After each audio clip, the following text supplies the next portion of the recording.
Hey, LaQueshia, Jeffries here, and this week I wanted to talk about becoming a trauma-informed teacher.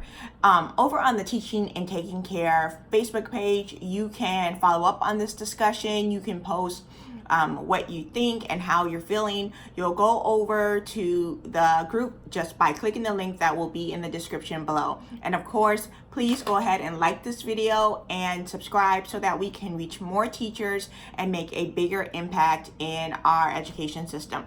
So today we're going to talk about becoming a trauma-informed teacher, and we're going to talk about what trauma means and the things that you can do not only to take care of yourself, but to take care of your students. So first, let's have a shared definition of what trauma is. Trauma is any event or experience that an individual has that threatens or they perceive to threaten their life or the lives of the people that they love. So just from that definition, you can see that trauma can be something that happens to the individual person, but it also can be secondary trauma, as in something happens to that person's mother, their uncle, a close friend, a relative, even something within a school community. That's why when we see things like the recent mass shootings, our hearts and prayers goes out to those families, because when you're dealing with death and terror and grief and loss, it has a profound impact on a community.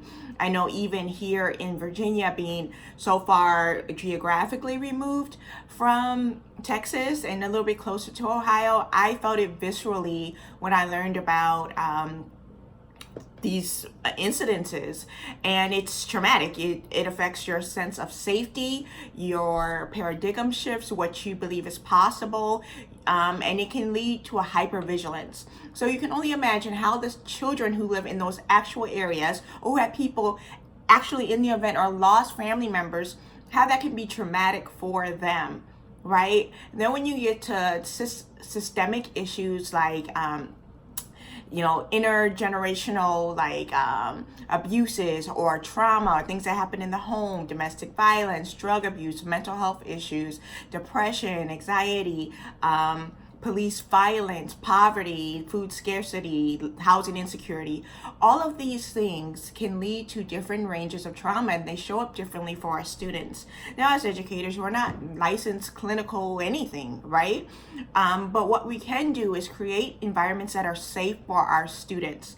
And when we say safe, we mean not just physically, which most of us do pretty well, but I also mean psychologically. To create a trauma-informed classroom, your classroom needs to be physically safe for the students, meaning that no physical harm is going to come for them and they are aware of that, right? And then psychologically safe. That means shame is going to be low or non-existent. That means that there is freedom for failure and mistakes.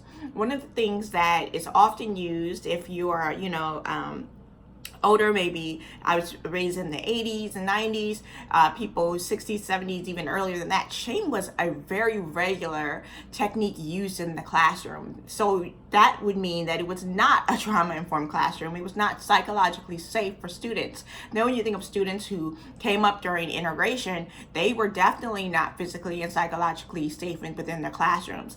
Things have gotten completely better, totally a large degree better. But for some students, especially students part of certain minority populations, Muslim students, Black students, disabled students, students with disabilities, students of other minority ethnic groups, students whose English is not their first language within the United States, it can still be a physically and psychologically unsafe settings in certain classrooms. So focusing on our own classrooms and what we have control over, the way that we can set up safe environments is by watching our language and the things that we say to students. Verbal and nonverbal language is very important, but we can start with the verbal, which is, our mistakes. Okay, what is the language that we use when students error or they are step out of our personal bounds? Are we clear with what our boundaries are? Are they on posters? Do we talk about them? Is there a space to talk? Do we regularly revisit them?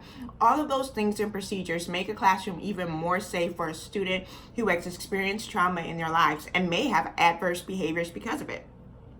Nonverbal things that we can do for students to ensure that they feel physically safe, especially as I've been incorporating more mindfulness. One thing that I do is I always let people know if we're going to do a meditation or we're going to do deep breathing or we're going to pause, is that the way that they relax is fine.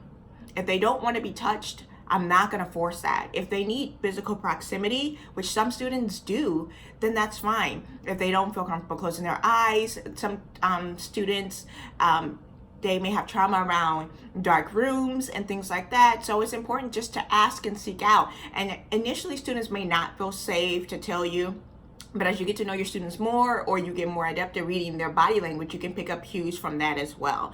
But giving more options, and not only just verbally stating that your classroom is a safe space and that you respect student boundaries and, in essence, their humanity, but actually doing the physical things like honoring what they like and dislike is a great way to create a psychologically and physically safe classroom.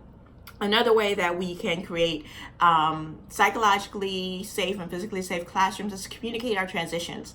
For some students, transitions are really hard. If you have an unstable home environment, or you don't have a lot of control, or so structured that it leads to a level of toxic stress, transitions can be very difficult.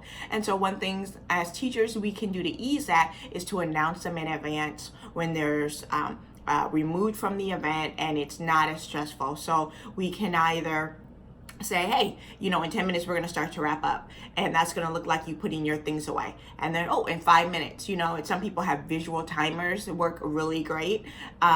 Timers on the whiteboard, the timer where it gradually removes and the red is moved back down to 0. Students may like individual timers, the little sand things. Those are great ways to communicate time boundaries for students.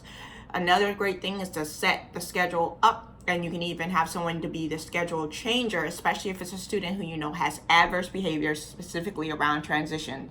It's a great way to bring them into the classroom, help them feel safe, and have some ownership within that classroom. With communicating transitions, we also need to communicate expectations. And as I said, putting the poster boards up with our schedules and things like that, but also with our rules and having space to talk. One big component of restorative justice and restorative circles, which is often a part, and intertwined with trauma-informed classrooms, is to have a designated space to talk about our issues and to recap maybe in the beginning of the day with a classroom meeting, or to debrief at the end of the day, have an after action report. It can help students come down and get used to having a chance and a designated space to express how the day was for them. That may be a journaling time. It may be that students orally share. It may mean that you recap. It may mean that you're writing down bullet points and each student gets to contribute as they see fit. There are lots of ways to ask and interrogate ourselves, how can we make our classrooms safe? We know safety actually increases learning. It increases a student's ability to focus if they're not worried about their physical safety, right? Another great way is to focus on the behavior a child may do versus on the child themselves. When we talk about disabilities, a lot of times we say people first or child first. In this sense, it is the opposite. We're focused on the behavior and not the child, which means when there's a rebuke, it's on the behavior that was exhibited, not on that child as a person. Their humanity is still intact. They're still a great child. They are not the problem, but the action that they're performing, the behavior they're doing is the problem. So if you have a child who constantly yells out or teases or belittles other students, thereby creating a psychologically unsafe environment for other students, you would take issue with the behavior. One thing I did when I was in alternative education dealing with children who had behavioral concerns and had severe adverse, circumstances in the classroom is that I would affirm them as my student, as a quality student. I would say, LaQueshia, using myself, you are an amazingly smart student. When you do this, it distracts from your learning and the learning of other people. What we can do instead is XYZ, or asking them, LaQueshia, what could you do instead of what you've been doing? How can you show me that you are a star student? How can your behavior line up with who you actually are? And constantly reaffirming who that student is.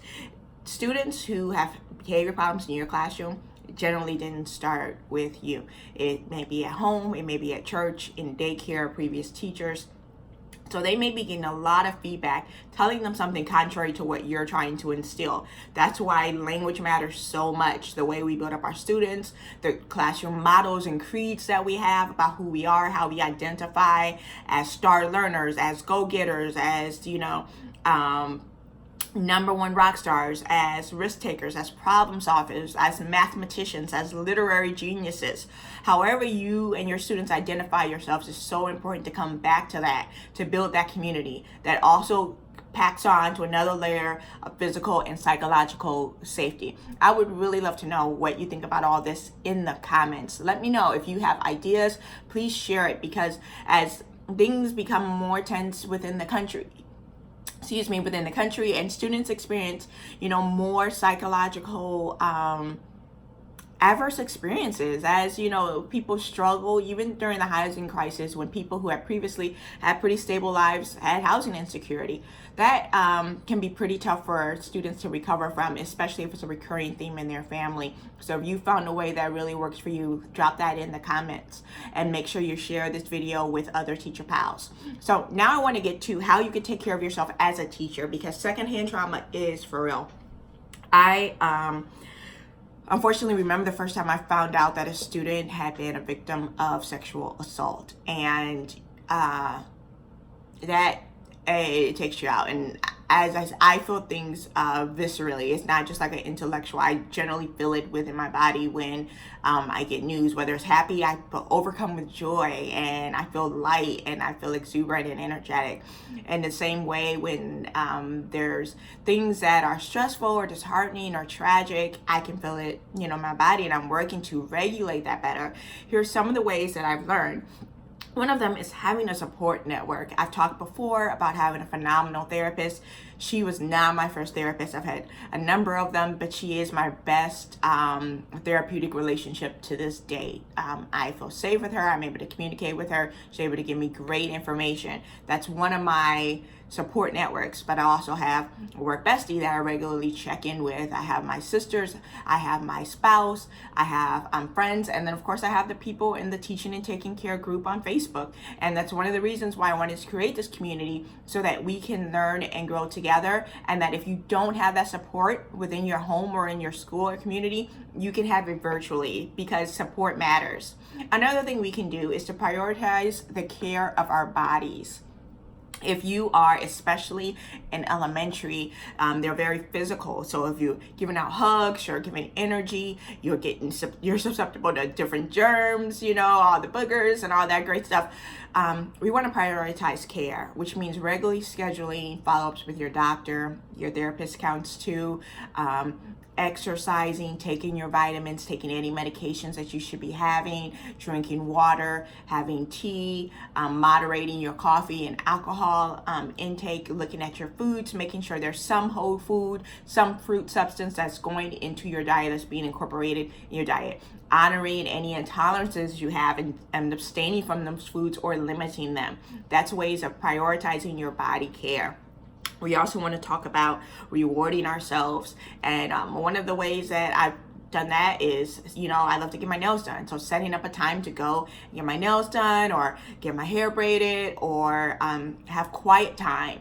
Small things like that, setting up rewards or ways that we're going to honor ourselves in the work we do. It prioritizes our self-care, and it helps us, to deal with and mitigate any trauma that we have from our own lives, right? So that we are not bringing that into and on to our students.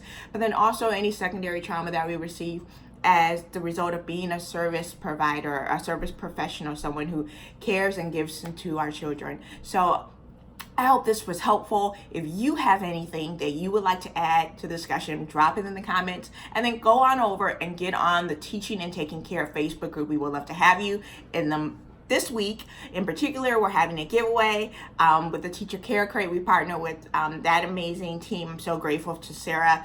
And so if you are seeing this in August, you're going to want to get over there and share your views and your ideas so that we can collaborate together. I hope you have a great back to school, and share this video with someone who can use it. And I'll talk to you later. Bye.